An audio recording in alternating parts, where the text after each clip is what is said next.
Late night baseball. Welcome in. If you're new here, that's Parker. I'm Anthony, and we're here every week talking all sorts of baseball. I pointed in certain directions. I really don't know I how have no people are idea going to where I'm see pointing. it. Point in both directions. I can change it in post. The guy that's not me is Parker. I am Anthony, and we're here talking baseball and shooting the shit about baseball each and every week. Parker, how are you doing this week? How are you feeling? I'm good, man. I'm good. We got some good baseball going on. Red Sox just pulled out Game 3 of the series against the Tampa Bay Rays, 1-0 in like the most stressful game of the year. So I'm feeling good. I'm feeling good today. How about you? How are you doing? I'm doing very well. I think we're going to start off. I want to start off by having a postmortem on the weekend Red Sox White Sox series because We Parker, got to do this. we're going to do this. We're going to hash Okay. this out here because I'm going to tell you what I was not expecting. I know the Red Sox have had some offensive struggles as of late, but I was not expecting that series to go how it went with the White Sox taking 2 of those 3 games. Chase Mydroth breaking up Garrett Crochet's no-hitter because baseball. I mean, it was a hell of a weekend, but I was not expecting it to go that way. You weren't expecting it to go that way. I wasn't expecting it to go that way. Red Sox Nation at large was not expecting it to go that way. Will fucking Venable wasn't expecting it to go that way, dude. Like, nobody thought that the White Sox were going to take 2 out of 3 from the Red Sox. And then it took a tight win in Game 3, like you said, off the back of a near no-hitter from, I think he lost it in the 8th. I think he did an 8 1/3 no-hit innings. Or 7 1/3 no-hit innings from Garrett Crochet until the guy that was traded for him breaks it up. Yeah, I mean, that's baseball poetry. And thank God for Garrett Crochet. I mean, he's proven twice now. The day after he signed his extension, he pitched 8 innings against the Orioles to stop skid by the Red Sox. And then once again, the Red Sox get off the schneid off the back of an amazing outing from Garrett Crochet against his former team. So he's proven he's worth every dollar so far. So, and I'm also super glad to see that immediately Alex Cora is like, this guy's going 100 pitches on his 2nd, 3rd, and 4th starts of the year because that's what he's getting paid to do, and it's time to unleash the demons. Yeah, 100%. I'm going to sit here and defend the White Sox here for a moment. I kind of texted this to you the other day. This is a different White Sox team than last year. And I'm not saying they're coming out and they're going to win 70, 75 games even, but I'm telling you, being in the stands watching this team, they're a more fun watch. They're playing better baseball. And last year, to even take 2 of 3 from the Red Sox was not even a question that it wouldn't have happened. Not like it happened. Don't worry, because you went 500 against the Red Sox last year. But true, the fair, energy is different, right? Yes, the vibe is different. They're playing a good fundamental baseball. The fact that they're even in these games, like they're 4-12, sure, but guess what? They're in most of these games, folks. I'm impressed. It is a younger team. It's a more hopeful team. You got think about the middle of that infield. Now I know Chase Mydroth's not a world beater, but he looks like he's going to be a solid big league player. I bet you could put up a career 105, 110 OPS plus with very good defense. I can attest to his defense. I saw it 100 feet away from me when we were at spring training. Colson Montgomery looks like he's going to be a guy. The only problem that the franchise currently has is not really a problem in its current state, which is, tradable assets. There are baseball executives coming out apparently saying there's only one tradable asset, and even that Luis Robert doesn't look great. Nobody cares about that right now. The point is that you're developing a culture. You're developing a gritty, grindy culture that on the back of a young, enthusiastic, and talented manager in Will Venable, I mean, congrats to Chris Getz so far, because he looks like he's doing the right things, and I'm excited to see that playing out.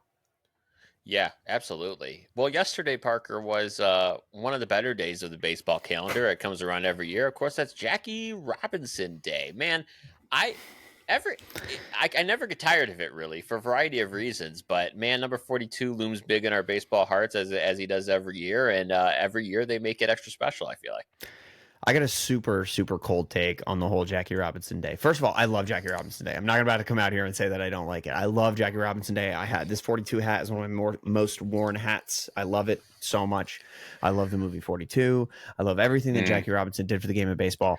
But on Jackie Robinson Day, could we go back to having the number be the same font and color as the uniform that it's on? I agree with that. I don't like the Dodger blue 42. No, I liked it no. when like the Red Sox 42 was the Red Sox font and color on the back of the jersey. But like you said, it's an amazing day. Jackie Robinson Day has meant a ton to me and my family for like my whole life. My dad's birthday is 2 days after Jackie Robinson Day, which means we have spent quite a few of those days at the ballpark. I've said that I grew up 10 minutes from the Norfolk Tide so many times in this podcast, but I did. And we went to go see Jackie Robinson Day at the Tides ballpark like all the time growing up. And it was very often my dad's birthday celebration at the same time. One of my dad's top 2 favorite players of all time, they're Dustin Pedroia and they're Jackie Robinson 1 and 2. So like it has been a really cool moment for my family for throughout my baseball fanhood, and just to watch the game really unite around this idea of, you know, maybe one day we'll all wear 42. It's already cool enough that it's the only number that's retired throughout all of Major League Baseball. I still think that Roberto Clemente should be the second one. Yeah. But no, I think it's a spectacular tradition, and I'm always happy for it. This time last year, or that day, last year, I was at Dodger Stadium for Jackie Robinson Day, and that was an amazing experience. So that's cool. I will say, you know, it is a cool day each and every year, and I know this is kind of tangential to Jackie Robinson Day, but ever since, I don't think people understand the depth and the impact of just generally what Negro League baseball has meant to baseball as a whole. And, you know, I was obviously always appreciate Jackie Robinson Day, but what really made it kind of come to life for me was, oddly enough, when they did the storylines, the Negro League storylines in MLB The Show, man. Yeah. I mean, that if you guys play MLB The Show and you haven't done those Negro League storylines, you gotta do it. It is so fascinating, and there's so much with the Negro Leagues that you have never heard of that are just epic baseball stories and performances. Yeah, like imagine Satchel Paige calling the entire like defense to sit around the mound because he knew he was about to strike out the side, and then proceeds to pitch an immaculate inning with his defenders sitting on the ground around. Like that's so cool, and it's the kind of stuff that like that would happen in like Banana Ball today. You know, right, like this is the only place that happens. So like Anthony said, if you haven't taken the time to look into all of the history of the Negro Leagues and everything that happened leading up to the color barrier actually being broken, if you haven't seen the movie 42, go out and see it. Another really good underrated one is the Jackie Robinson story, which actually has Jackie Robinson in it playing himself. So there's a bunch of cool stuff out there to kind of educate yourself and to get to know more of the history of the game if you haven't already. But yeah, big fan of all that going on every April 15th. Parker, we're getting to the mid to end of April here when we really start to see what teams are made of. I think sometimes it's a little too early to judge teams. It's still, we haven't got through April yet. And so later we're going to do a fact or cap exercise. And we're going to talk about which teams are actually going to continue to perform this way. Which teams could we look at and say, hey, this is a fact. They're absolutely going to be performing this way. Or which ones is it an absolute cap? There's no way they're going to be doing this. It's completely false. We'll go over that later. So stay tuned for that. Excuse me. But before I'm sounding like an old man smoker over here, before we do that, though, I want to talk about a team that has been hot as all get out, which is the Chicago Cubs. Parker, you raised this before we started this show this week. You were like, we got to talk about the Cubbies because they are fire hot. Yeah, and like they are, but they aren't. Like in their last 10 games, they're 5-5, but they are 12-9, and they did beat the Dodgers 16-1. So like in my book, that's pretty hot. Kyle Tucker is one of the best players in baseball, as we kind of knew he was going to be, but on a platform year, he has really shown that like I am the guy that you are going to go after this offseason. And I think that's so good for the Cubs in general, because the Ricketts spent this money. First of all, they saved money in trading away Cody Bellinger for a guy that's no longer even on the roster. Cody Petit is no longer on the roster for the Chicago Cubs, and Cody Bellinger is no longer in town. So they saved some money, and they went ahead and traded for a guy in Kyle Tucker, and then traded for a guy in Ryan Presley that makes this team significantly more competitive. Right. And I'm going to get into that in a second, because I do think that saving of the money as it pertains to this season is very relevant, because But for right now, I do want to focus on the fact that yes, Kyle Tucker is exactly who the Cubs thought that they acquired when they traded for him. And on top of that, there's a little bit of whispering going around Major League Baseball right now. What have you heard about a potential Kyle Tucker extension? So here's the deal. This whisper I'm taking as like a little itty bitty whisper. I'm not even taking all that seriously, if I'm being honest with you, because this is something that came out from Hector Gomez, who he's spotty at best. That's the perfect way to explain it, Parker. And literally no one else has verified this. Having said that, Hector Gomez has come out and said that there has been extension talks and that there is floating out there the number of 500 million. Is that surprising? No. You and I have always talked about if he signs an extension, you're kind of in that 500 million ballpark. And so that's not surprising. What is surprising is that, number one, that the conversations, if it's true that they're even happening, the fact that they are happening, I consider that surprising. And number two, I still am not completely bought into the Cubs investing that money. I'm sorry. I'm not going to believe it until it happens. Yes, you can't. You can't believe it until it happens, because at this point in time, the Ricketts have not proved that they're willing to do that. They simply haven't done it for anybody. So, sure, it's possible. There are rumors. There's always going to be rumors. Until he becomes a free agent, there will be rumors. Yep. But to be honest, that's exactly how I felt about Vladimir Guerrero Jr., and he shocked the world by signing that extension. And honestly, that's how I felt about Garrett Crochet, and he shocked the world by signing an extension. So, and those are guys in different situations. I think that Vladimir Guerrero Jr. was uniquely positioned to make way more money in an extension than he would on the free market. I think Kyle Tucker would make significantly more money in the market than he would signing an extension. So he must... if he's even considering an extension, if they're even sitting at the table, he must like it in Chicago, or at least he's waiting for them to make it worth it to like Chicago. And I think that's what it is, right? Like, I think, because here's the deal.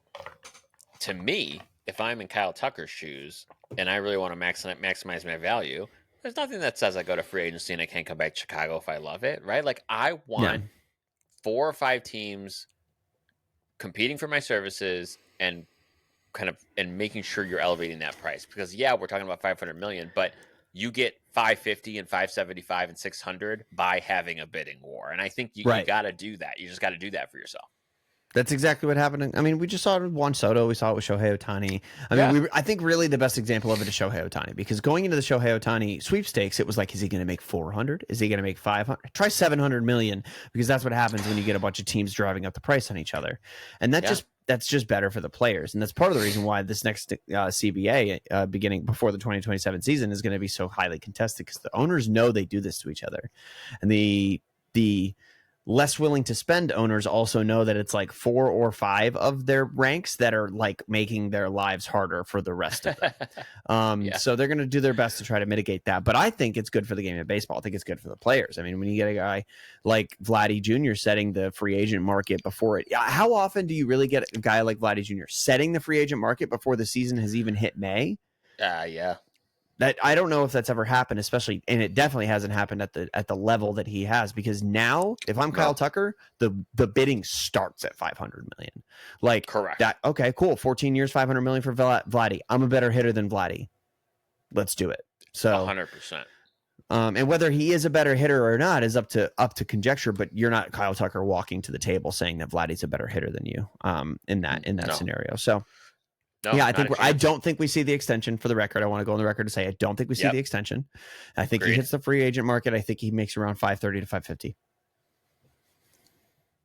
I can't argue with that. I think that's absolutely within the realm of possibility. When you brought up, in the beginning, I know how the Cubs, they're certainly hot, but I wouldn't consider them certainly firing on all cylinders. Having said that, what's making them hot, honestly, is the offense. So now, they lead baseball in run differential, and they also lead baseball in runs scored per game. The Cubs, 6.1 runs a game. The Yankees, 6.06 runs a game. They're right up there leading the pack. I mean, this is a team that just beat the Dodgers 16-1, Parker. I mean, that is It's Yeah. just crazy. They got the Dodgers pitching staff for 16 runs.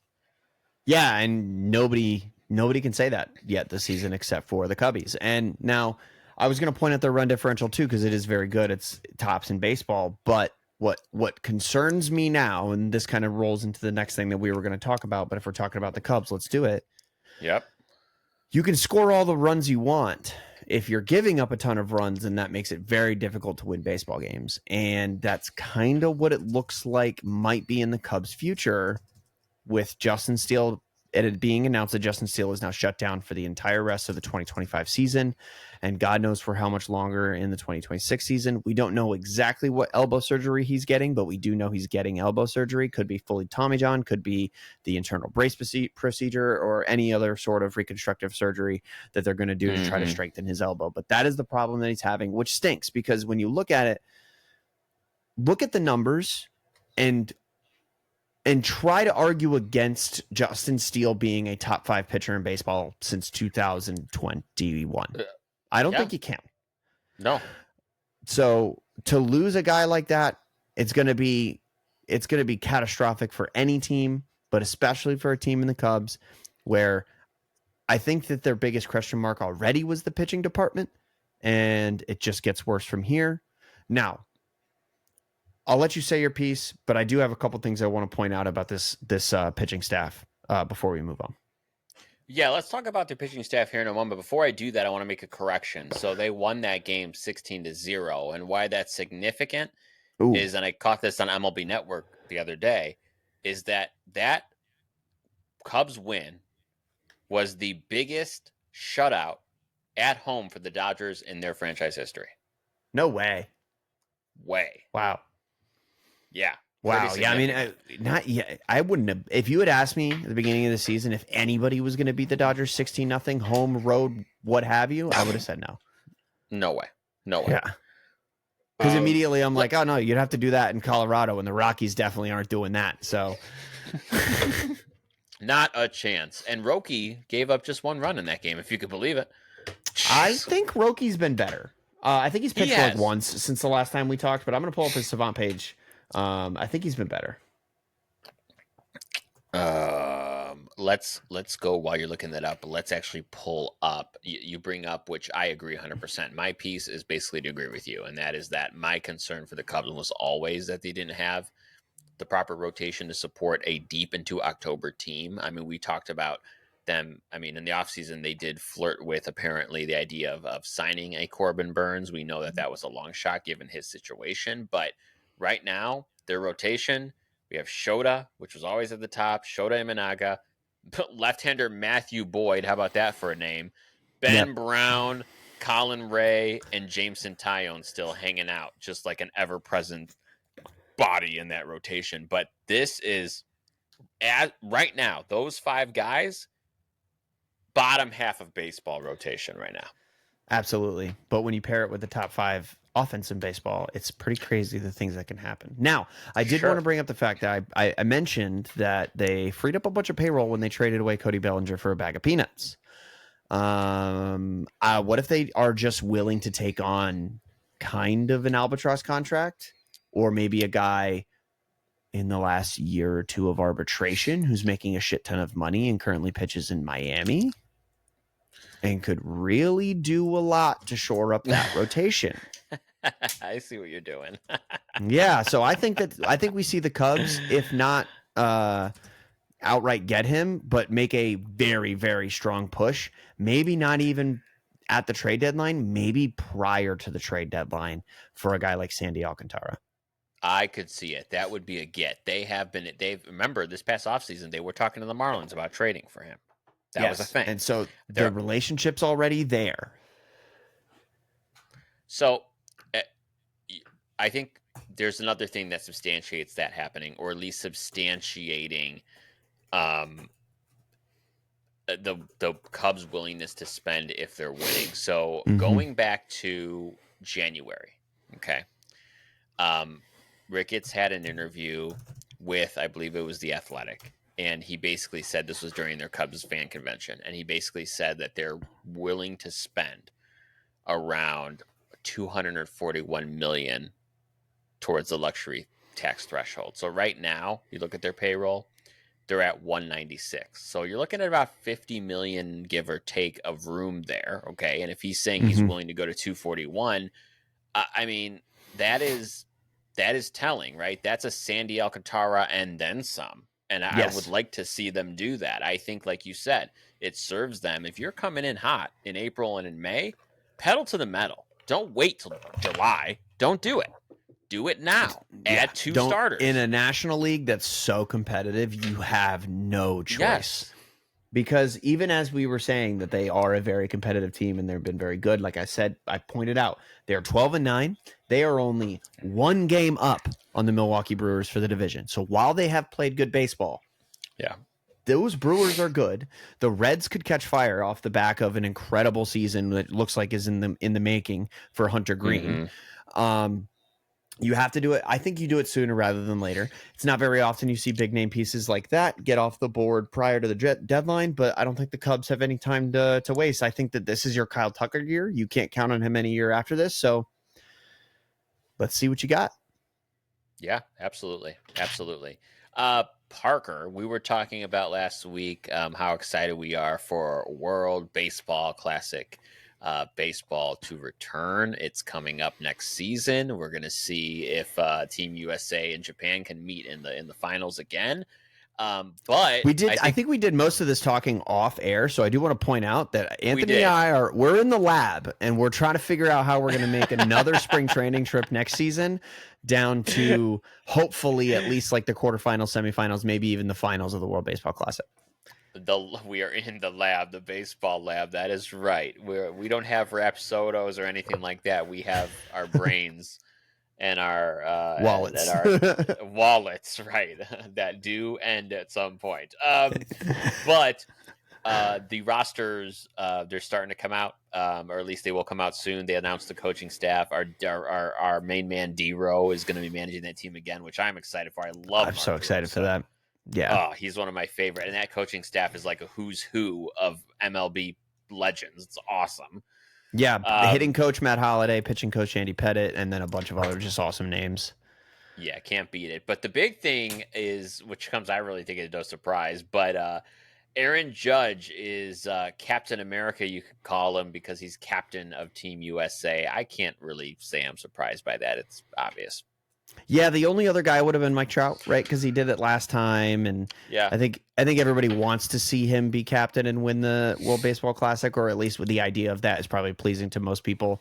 But I don't really blame Mark DeRosa for thinking Aaron Judge. From what now this is conjecture, but I'm pretty sure that's what he wanted last WBC, and Judge was in a free agent year, so he couldn't get him. That's fair. And then you ask Mike Trout. Mike Trout does a great job. Well, Aaron Judge is not a free agent this offseason, and DeRosa called Mike Trout and basically was like, I'm going to ask Judge. And according to DeRosa, Mike Trout was like, that's the guy. That's who's got to do it. And I think that that's awesome because as disappointed as I slightly am to see that Mike Trout's not the captain, I cannot think of a more deserving person in baseball to be captain of Team USA than Aaron Judge. He has been a model of how to carry yourself. He has been an incredible producer. Like, to me, it's so funny. I was talking about this with my dad, actually, and we both agreed that, like, even as Red Sox fans, Aaron Judge is firmly in that Derek Jeter. God, he's so good and he's so wholesome and he's the guy that I want my kid to play baseball like, even though he's on the Yankees. Like, yeah, this is cool to see it. I would have liked Mike Trout, but I love Aaron Judge. So good for Judge. I'm excited for your excuse to root for him. Well, there you go. I mean, like you said, when a guy's likable, you can't not like him, and he's just one of those guys. He is the epitome of a true baseball ambassador. He just is. Yeah, just a little stuff about Aaron Judge. Like, Brett Gardner's son passed away, and then the next roll call they did at Yankee Stadium, Brett Gardner used to always flex to the bleacher creatures whenever they did the Yankees roll call. Well, they did Aaron Judge's roll call the next time after the passing of Brett Gardner's son, and he did the Brett Gardner flex at the bleacher creatures. And little stuff like that, man. Like, you can tell nothing gets past the guy. He's very cerebral. He's very smart. He knows what the game means to a lot of people. Sure does. Sure does. So that'll be fun. We'll keep you posted on what our plans are for that, but we'll definitely be following all the WBC stuff here, obviously, late night baseball. I want to stick on Aaron Judge for a moment, Parker. I want to get your opinion on something because, nothing annoys us more on late night baseball than stupid, ridiculous, made up controversies. And of course, because baseball writers have no chill, they always make shit up. And so I want to go to something that Juan Soto told Mike Puma of the New York Post. The New York Post, obviously a reputable news source in the United States of America. Definitely not inflammatory and click driven. So this is what Soto told Mike Puma. He's literally said this. I'll quote it exactly. He was talking about hitting his spot in the lineup and no longer hitting in front of Aaron Judge and instead now hitting right alongside Pete Alonso. And this is what Soto said. He said, "It's definitely different. I had the best hitter in baseball hitting behind me. I was getting more attacked and more pitches in the strike zone, less intentional walks and things like that. I was pitched differently last year." Parker, my response to that quote is, yeah, no shit. Like, I don't. Yeah. What's the problem here? Yeah, I hate to be the guy, and like back when we were younger, we used to hear it a lot. Like, oh, this guy signed with the, especially as a Red Sox fan, this guy signed with the Yankees for $50 million instead of $40 million. Difference between $50 million and $40 million ain't nothing. What's he doing? He's leaving for it's $10 million. What are you gonna buy with 50 that you don't get with 40? I actually think that kind of applies when you're talking about 700 million versus 760 million, to a certain extent. So, like, if you truly wanted to make an attempt at, he said he signed with the Mets because he wanted to win. Okay, you were in the World Series with the Yankees. What else did you want? Like, you could have played better theoretically and won that World Series with the Yankees. If you win that World Series with the Yankees, do you sign for less money with the Yankees? And Juan Soto has already said that the Mets were not the biggest offer on the table.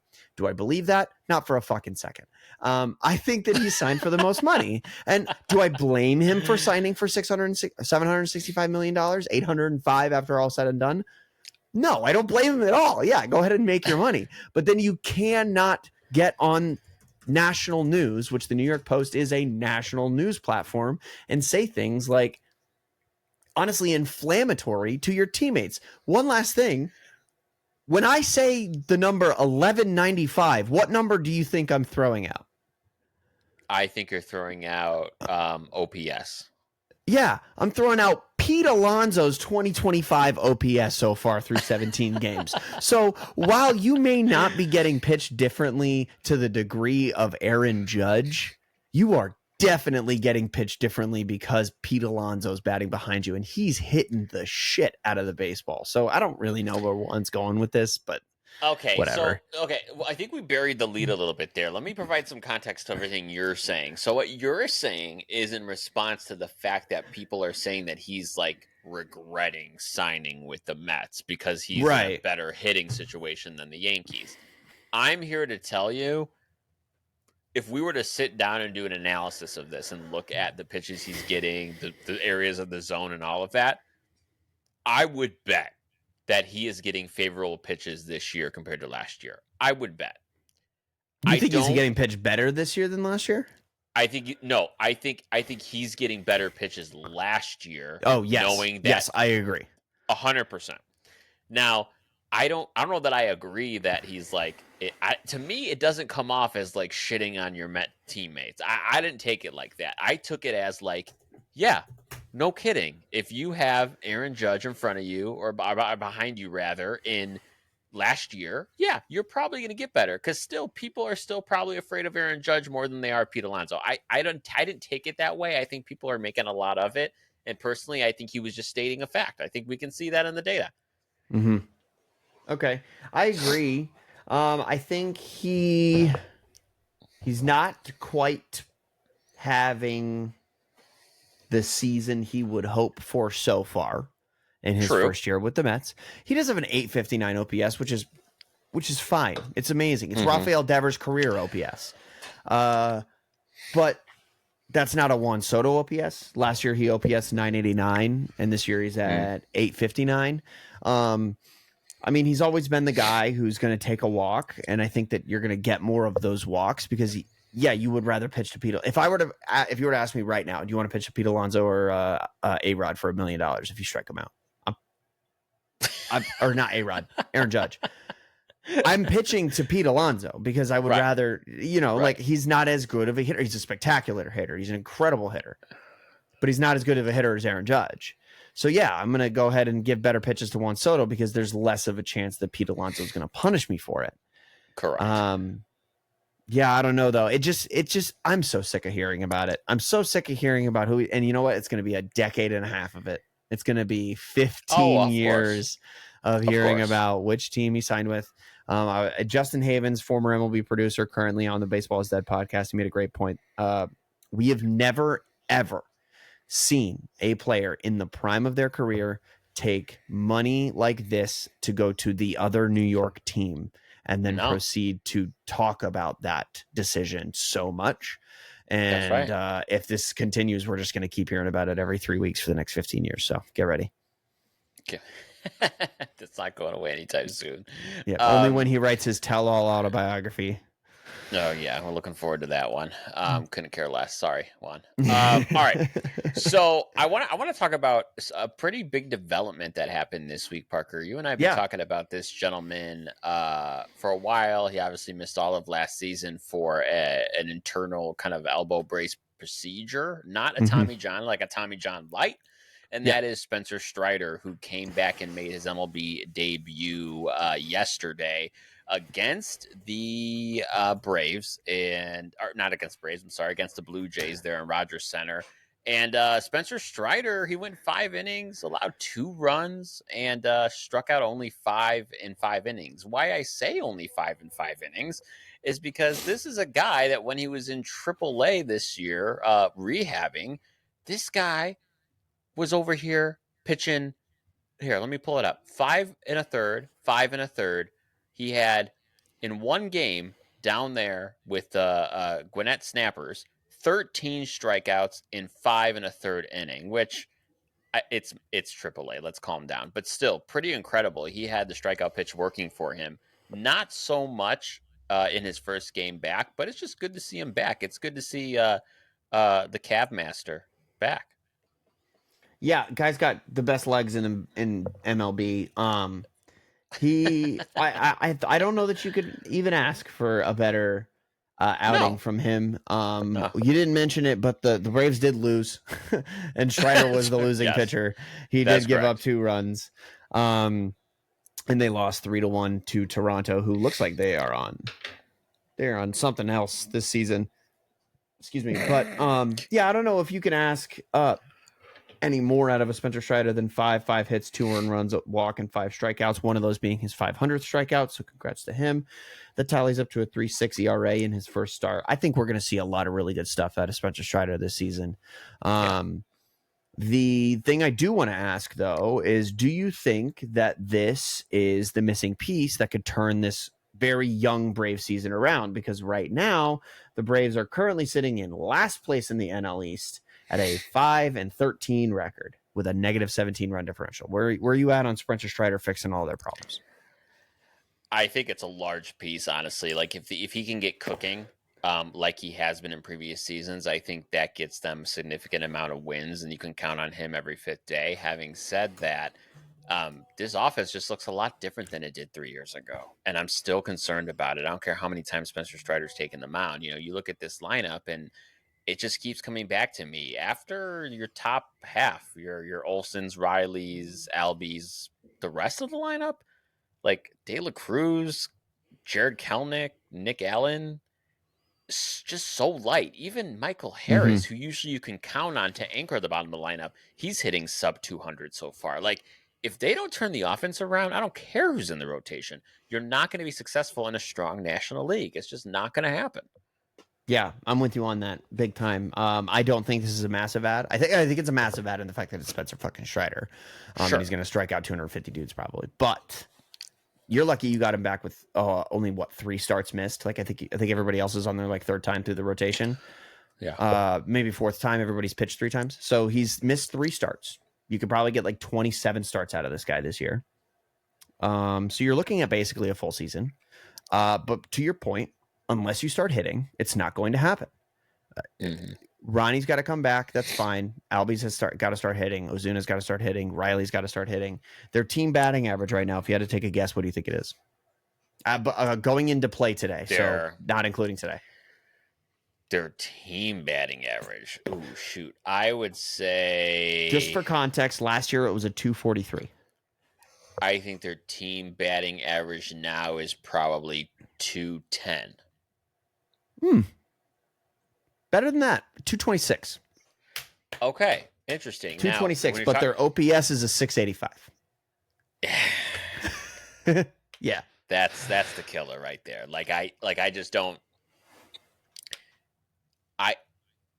I don't want to say we called it here, but right. All offseason we were like, what are they doing? They don't have enough offense. What the hell is Alex Anthopoulos doing? He usually keep just letting people walk. Right. Like Alex has always been good with scouting across the league in the major leagues, mind you, for hitters that could have rebound seasons. And he didn't even add anyone who could have a rebound season. Like he had no hitting to the arsenal, and it's showing. No, it definitely is. A 685 OPS is definitely bad. Just to point it out there, the Braves lineup is historically, at least over the last 1, 2, 3, 4, 5, 6, 7, 8 seasons, I'll give them one of the best lineups in baseball. Like incredible lineup that just goes out there and mashes every single year. 2 of those years they OPS'd over 800 as a team, which is just insane. And 2023 was the last time they did that. Last year they had a 724 OPS, which is a stark fall off from the 845 the year prior. 685 is not going to get it done for you. You got to OPS, especially from what the expectations for this team are for the division that they're in. I think you got to get that OPS closer to like 780 if you're going to be competitive. Just doesn't look like that's in the cards unless you make a move. I don't know. You need guys like Sean Murphy. You need guys that, you know, I have faith, trust, and confidence in guys like Austin Riley, Matt Olson, Ronald Acuna when he gets back. They're going to do their thing. I fully believe that, but you need the other guys in the lineup, guys like Michael Harris, guys like a Sean Murphy, guys like Ozzie Albies. You need them to be people. You need them to be major league hitters and above average bats. And I don't know if it doesn't happen. I don't think we see the Braves in the playoffs. Ooh, okay. Let's put a pin in the Braves because I want to come back to them here in a second when we talk about what the rest of the season may look like for them. But the really fun thing popped up this week, and before I even share this, we talk about this. I've always said I'm a big fan of softball like I am baseball. Mm-hmm. I think there's a spot for it. I would be the first person to sign up for the success of a softball league in the U.S. I think that'd be so freaking cool. And Kim Ang, who we both love, oh my God, Kim yes. Ang, she is going to be the commissioner for this new women's softball league. This is so freaking cool. Nobody better. No, nobody better. The league itself is tabbed as the Athletes Unlimited Softball League, AUSL, and it is going to be the first women's professional batted ball sports league in America, and it is looking good. If you have Kim Ng at the head of any organization, I got news for you. Your organization's in a good spot. She is one of the most successful executives in baseball. It was very strange that she was not brought on board 2 years ago to some team when she left the Marlins organization. We all were like, kind of, who's going to get Kim Ng? Because there's no way she's not a target, right? I know. And this starts to make a little bit more sense. These type of things do not just happen overnight. I am absolutely certain that over the last couple of years, she has been in talks with the AUSL, and I bet you that this has been her goal for a while now. Couldn't think of anybody better. So cool that the first league of its kind, the first women's softball league in America, is going to be headed up by a woman commissioner. Couldn't think of a better person to do it. Super excited for her. Hope it works out. I really hope it does too. And I'll tell you what, like I said, I am all in on a softball league. I think it's a great idea. I am looking at the schedule now because I actually looked at this a couple weeks ago, and I'm reminded of it that they're actually playing here in Rosemont, Illinois. They're going to be That's playing cool. a game, and I may actually scoop up tickets for that and go. That's June 7th. I'm going to hit that up. I didn't even know. I know so little about this. Like, what are the teams? So do I. Like, I'm literally just on the surface of it. Like, they have the Talons, the Bandits, the Volts, the Blaze, and I think it's not necessarily like I can't find anything about the teams being like tied to cities. It might be like a touring type. Right. I think that's what it is. Okay. So, like, if we pull up the Bandits here, yeah, like they have a whole roster already for the Bandits. Like, this is really cool. Like, I'm gonna go see them. I'm gonna go see them. Yeah, that should be a lot of fun. For those of you who have never watched like high level softball before, the Women's Softball World Series is incredible. It's so much fun, and a lot of these players are just going to port right over from the Women's World Series to the AUSL. So it's super cool that all of them have a professional avenue now. Until recently, that wasn't the case. So awesome to see people being able to follow their dreams. That's just as sappy as I can get. I think that's one of the coolest parts about this whole thing. Hell yeah. I'm so excited. That's like 25 minutes for me. Super cool. Bandits are one of the 4 inaugural teams. So it looks like they are just like teams and not necessarily tied to a city. Okay. That's freaking cool. All Bandits, right. Well, Blaze, Volts, Talons. Yeah. Yeah, That's we'll be cool. following that. That'll be neat. All right. Let's end with this today. We're already 41 minutes in, and I want to play a little game here. We like to have some fun here and play these stupid ass games. Let's do this now. So, let's play our little version of fact or cap. And of course, by that I mean a fact, things that we think are true and that will continue on the same, or cap, meaning that nope, this is bullshit. This will not hold true. This is false. And so, what I mean by that is, I want to talk about 4 teams specifically. And Parker, I want to talk about, hey, is this the team that we're seeing now? Is the team we expect to be the case for the next, 5 months? That would be a fact. Or cap, no, this isn't going to stay this way. This team's going to turn it around or kind of absolutely fall off a cliff. So I want to start with the Baltimore Orioles. The Baltimore Orioles right now are last in the AL East. They're 6-10. They have a -9 run differential. Fact or cap? I gotta say that I don't know. I was never in the picking the Orioles to win the division camp. I was never in the camp of they're going to have an incredibly strong showing this season. I don't even remember really if I had them in the playoffs. If I had to guess, I think I didn't. Maybe I did. I don't remember. Either way, they're a bubble team in my head. And I think their ceiling this year is a bubble team. And right now, they are not playing like a bubble team. They're playing like a last place team. And the whole problem behind all of that and the reason this is happening is honestly because they just don't have the pitching. And we knew that this was going to be the case coming in. Go back and look at our AL East preview. We talked about their pitching. It was really the only thing we talked about. We kind of were like, yeah, the lineup's going to line up, and that's going to be what it is. And then we didn't know what was going to happen. I think that this is fact. I think that this is the Orioles this season. And maybe that's a hot take, but I really hate that I agree with you, because here's the deal. I never, ever want people to lose their jobs. Let's make that very clear.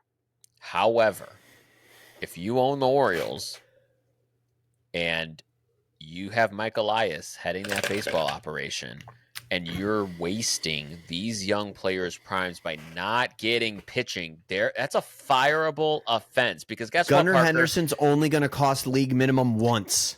Correct. And I know you're not going to want to hear it, but I know you'll agree with me. The fact of the matter is, Garrett Crochet should not be pitching for the Red Sox. He should be pitching for the Orioles, and they should have scooped him up 2 years ago. They imagine a world where the Orioles trade a lot of their prospect capital, not even all of it, a little, like half of their like major prospect capital, and bring on board a Garrett Crochet and a Sandy Alcantara. World Series bound in the next 3 years. 100%. You can etch it in stone. I think they just absolutely neglected the pitching. I think Mike Elias is proving that he is a guy that can build a team but can't sustain a team. He can build it as a rebuild, but he can't bring a winner with major league talent. I'm super concerned. If I were the Orioles, if they continue on this track for this year, it would be. I don't want to be dramatic, but it would be a disaster. I agree. It would be a very big failure on the part of the Orioles. The good news is, though, for Orioles fans listening, even if this season is a dumpster fire, you still have one of the most incredible young talent cores in baseball. Mm-hmm. And even if they're all slightly above league average players and none of them are the MVP candidates that we thought every one of them was going to be. Let's say Gunnar Henderson is who, 1 to 2 wins less than he was last year, and everybody else is a 110 OPS plus guy. You get some pitching, and that's a really good lineup. That is a very, very good baseball team if you get some pitching behind them. So a couple starters, and we could be looking at a completely different thing next year. Yeah, could be. All right, Parker, next one here. I want to go to the AL West, and I want to talk about the Angels. The Angels right now are second in the AL West. Granted, they're just above 500 at 9-7. They have a -7 run differential, but some of the younger players they have on that roster right now are surprising some folks, and they're actually hitting the ball quite well. They've had some solid starts out of veteran Kyle Hendricks, who's definitely at the end of his career. Parker, Angels, fact or cap? Weirdly enough, man. Oh, don't do it. Come on. I think it might be fact. I want to point out one particular guy that gives me a lot of hope for this team. Logan O'Hoppe.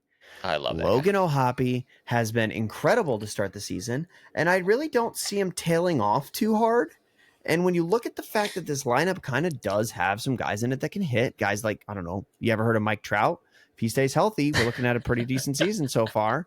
Jorge Soler's still there, and he can hit the ball around a bit. And if you do get a decent season out of some of these guys in the rotation, here's the other thing that gives me hope. You don't need very great seasons out of them, because in case you haven't noticed, the division's kind of shit. And every single team in it has a negative run differential. So who knows? Maybe this is the ultimate downfall of the Houston Astros. We know the Mariners can't score any runs, so you don't really need pitching against them anyway. And the Rangers have sort of underperformed to this point. Granted, they do sport a 10-7 record at time of recording, but like they're 5-5 in their last 10. So like, I don't know. I think that I think I might be drinking the Angels Kool-Aid. I would like to know what hardcore drugs are in the Angels Kool-Aid, because I am not buying it. I'm not buying it for a few reasons. Number one is I have learned as a White Sox fan. Let me remind you about the I believe it was 2021 your mean Mercedes fiasco. Oh boy. Yeah. Don't get too excited about players that come up in the majors and start cooking, because it will always revert to the median. It always will. And I look at a guy like Kyron Paris, who's hitting 366, 5 home runs, 5 stolen bases. He's absolutely on fire. Rookie out of nowhere. I think that's going to fall off. I think pitchers will adjust. Productive. Pitchers will adjust. It happens. Mike Trout, I'm so excited he's back. I love that he has 6 homers. Don't love that he's batting 186. He's back basically just hitting homers, and that's it. That's what he did last year too before he got hurt. True. But that isn't a well-rounded Mike Trout as we know him. And I look at that rotation, and yeah, they're having great starts. But I mean, you look at like a Cal Hendricks, he had a great start last outing, but he's still above a 4 ERA. I believe I think his last name's Kachanowicz, Jack Kachanowicz. He's You're not on the Jack Kachanowicz fucking train, buddy?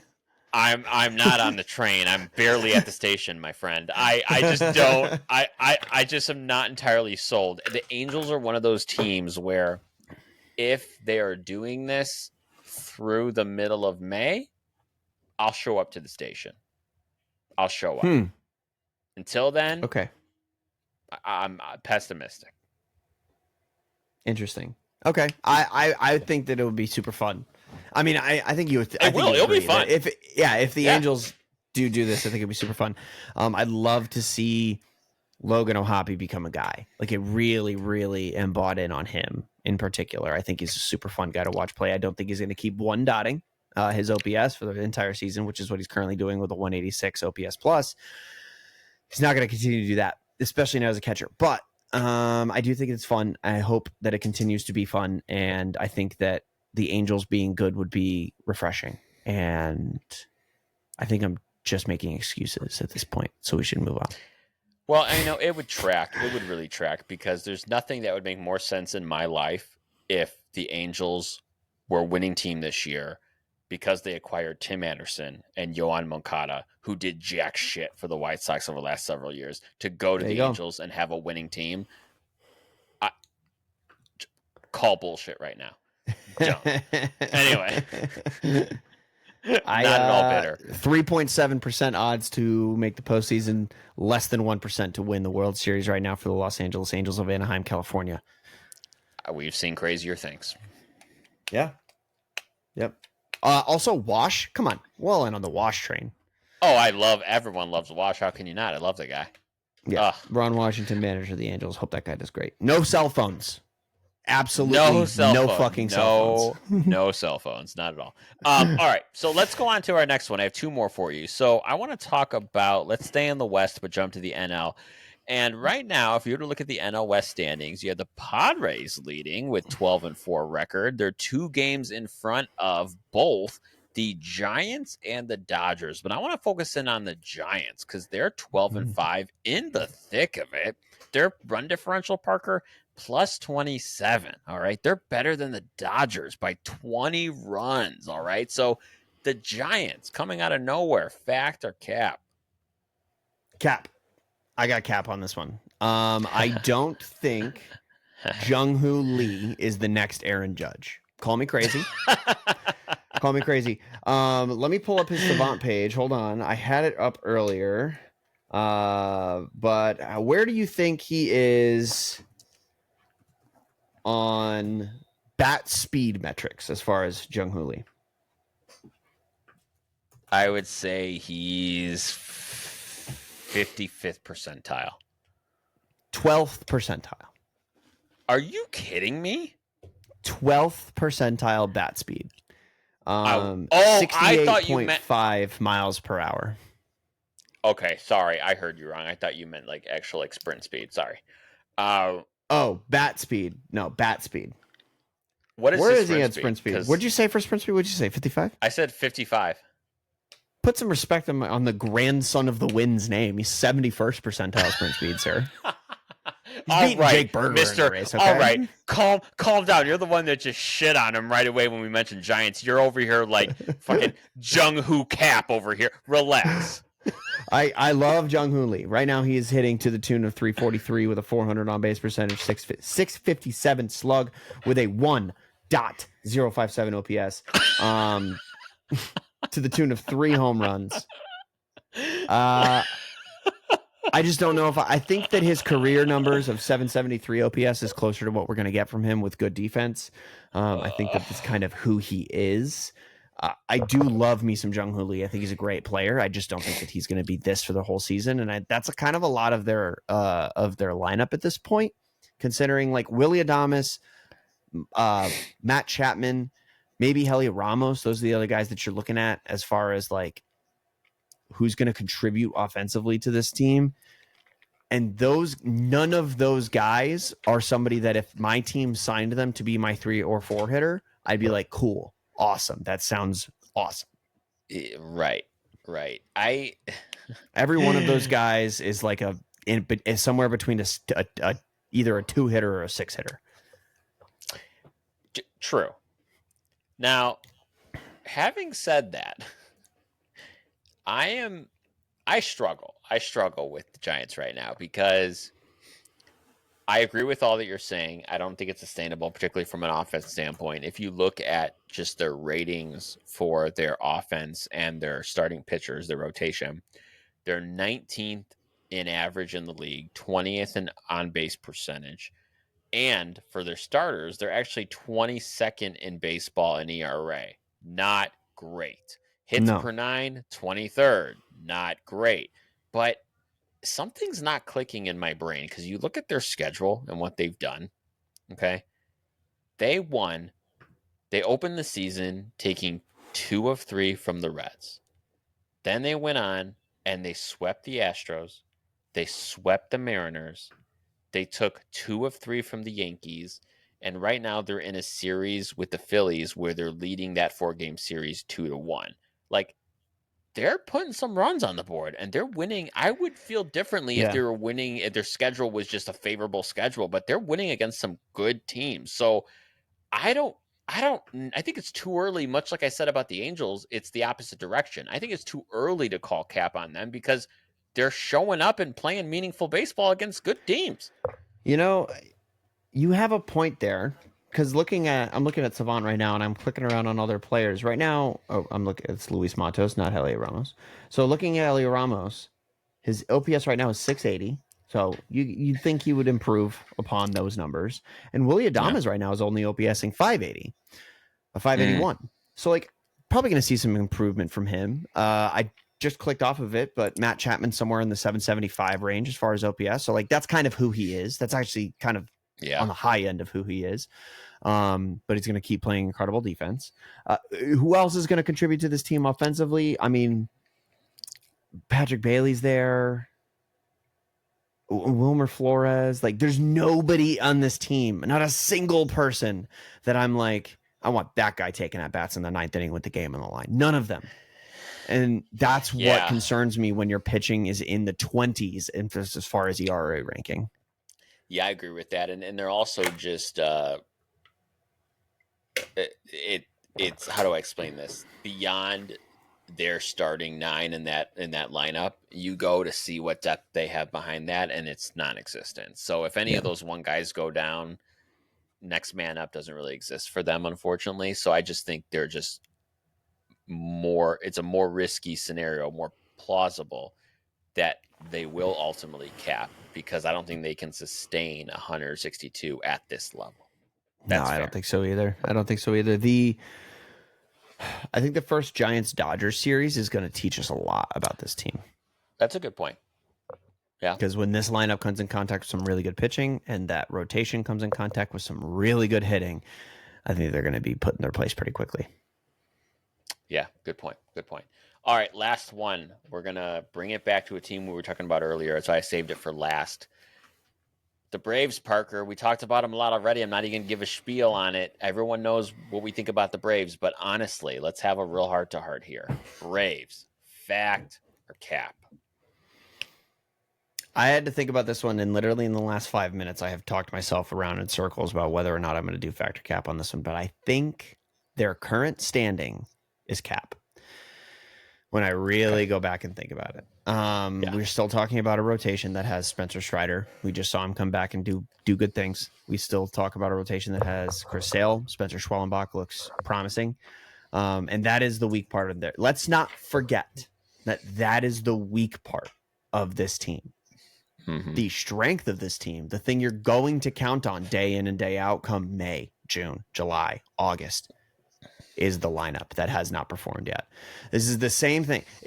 What got me around to this side is I was talking to a friend the other day, especially after the White Sox series that the Red Sox played, and then the 16-1 loss that they just had against the Rays. I was talking to somebody the other day, and they're like, "What's going on with your team, man?" And I told them that what I told them is the same thing I feel about the Braves. If it was the pitching that was the problem, I would be very concerned, but it's not.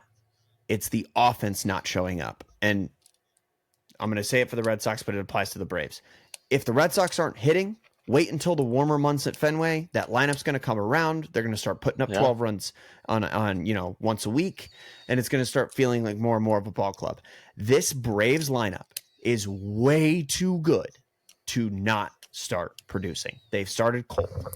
I just don't think that they are cold enough and that they will stay cold long enough to truly tank this team's success this year. I think that the thing that will sink the Braves eventually is a lack of pitching, if it does happen. But the Braves lineup is just too good. Just don't forget this Braves lineup has Austin Riley, Matt Olson, Ronald Acuna Jr., Michael Harris Jr., Ozzie Albies. This lineup's too deep to not hit. Eventually, they're going to hit, and they're going to start winning a lot of baseball games because of it. Yeah, I'd have to agree with you. I think it's just too early to rule them out, and I have a little more faith in the Braves than I think the record shows. And I keep going back to schedules, but I think schedules for me, I feel like they're important because it kind of, if you're a manager sitting there planning 162 games, you sure as hell are looking at the schedule and knowing where your kind Mhm. of longest, kind of hardest, kind of weeks are, and where you have the opportunity to pick up a good chunk of wins. And guess what, folks? They're coming up on their window to get a ton of wins. They open the season, guys, with the Padres, the Dodgers, the Phillies, the Blue Jays, the Rays, like all kind of tougher series. But if you look at the next couple weeks, when we're looking at a 5-13 schedule, but they're coming up on 3 against the Twins, 3 against the Cardinals, 3 against the Diamondbacks, that's a little harder. 3 against the Rockies, right? And then they have Mhm. this is an opportunity where after this next 2 weeks, they could be 11-13. You know what I mean? Like Yes. that's in the ballpark.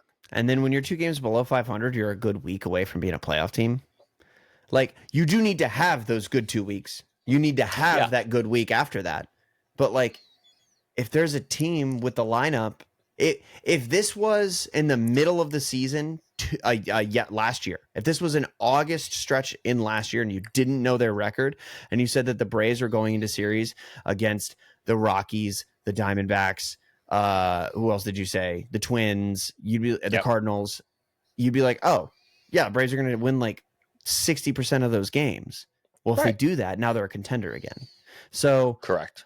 maybe it doesn't click right now. Hopefully it does, because you like we said last week, you can't win the division in April, but you certainly can lose it. And they're close. Like they're getting closer to losing it than setting themselves up to win it.